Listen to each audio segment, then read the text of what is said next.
बिस्मिल्लाहिर्रहमानिर्रहीम। अस्सलाम वालेकुम। कैरी का शरबत गर्मी के तोड़ के लिए बेहतरीन है। आपके अंदर ठंडक का एहसास दिलाता है और गर्मी से बचाता है।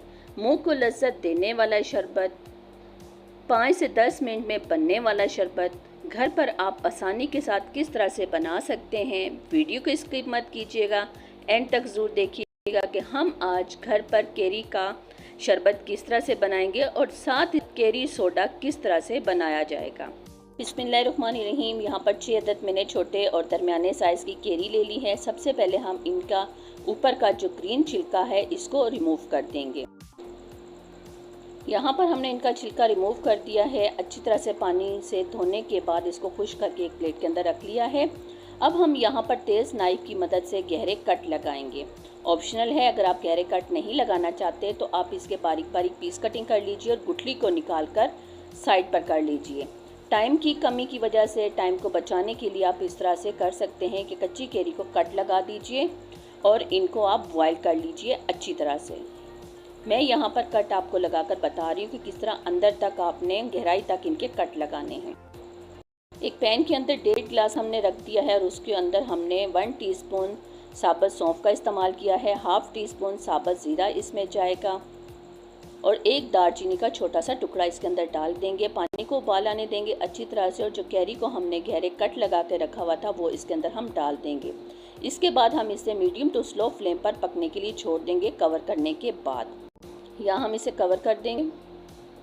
5 मिनट के अंदर ही ये कैरी अच्छी तरह से गल जाएगी। आप देख सकते हैं कि कैरी गुठली से बिल्कुल अलग हो चुकी है। मैं आपको दिखा रही हूँ और चूल्हे की फ्लेम को मैंने यहाँ पर ऑफ कर दिया है।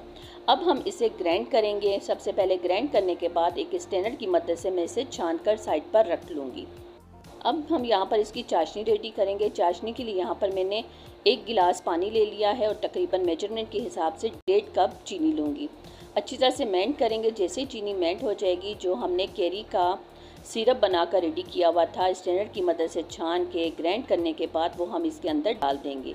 यहाँ पर थोड़ा सा टेस्ट देने के लिए हम यहाँ नमक का इस्तेमाल करेंगे, पिंक सॉल्ट का, और मज़ीद कलर देने के लिए हम यहाँ पर ग्रीन फूड कलर का इस्तेमाल करेंगे। ग्रीन फूड कलर ऑप्शनल है, अगर आपके पास नहीं है तो आप ना डालें। यहाँ देखिए अल्हम्दुलिल्लाह से तकरीबन 2 से 3 मिनट लगे हैं। हमारा कैरी का परफेक्ट शरबत रेडी हो चुका है।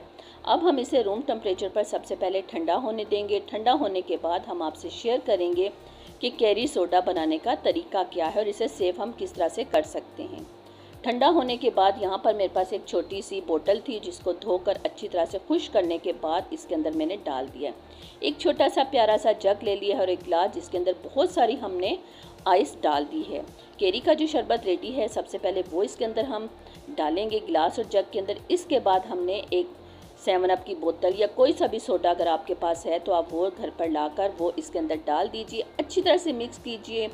गर्मियों का तोड़ है इस कैरी शरबत के अंदर। सेफ आप इसे साल तक कर सकते हैं किसी भी अच्छी सी बोतल को धोकर खुश करने के बाद। साथ ही साथ माँ के अनमोल खाने में जो नए आने वाले हैं, सब्सक्राइब, लाइक, कमेंट जरूर किया करें। बेल आइकन के बटन को क्लिक करना मत भूला करें। इस तरह से हर नए आने वाली वीडियो का नोटिफिकेशन सबसे पहले आप तक पहुँचेगा। लीजिए, बातों ही बातों में हमारा कैरी सोडा हो गया ना रेडी। इसे अच्छी तरह से मिक्स करेंगे। ठंडा ठार कैरी सोडा घर वालों को सर्व कीजिए और गर्मी का तोड़ निकालिए, क्योंकि आजकल गर्मी ज़ोरों शोर पर है। बच्चों को ये बना कर दीजिए, स्टोर कर लीजिए। पूरे गर्मियों में आप अपने बच्चों को डेली बना के दीजिए। जब ये ख़त्म हो जाए फिर ताज़ा बनाएं और अपने बच्चों को गर्मी से बचाइए। और साथ ही साथ हमें अपनी दुआओं में याद रखिएगा।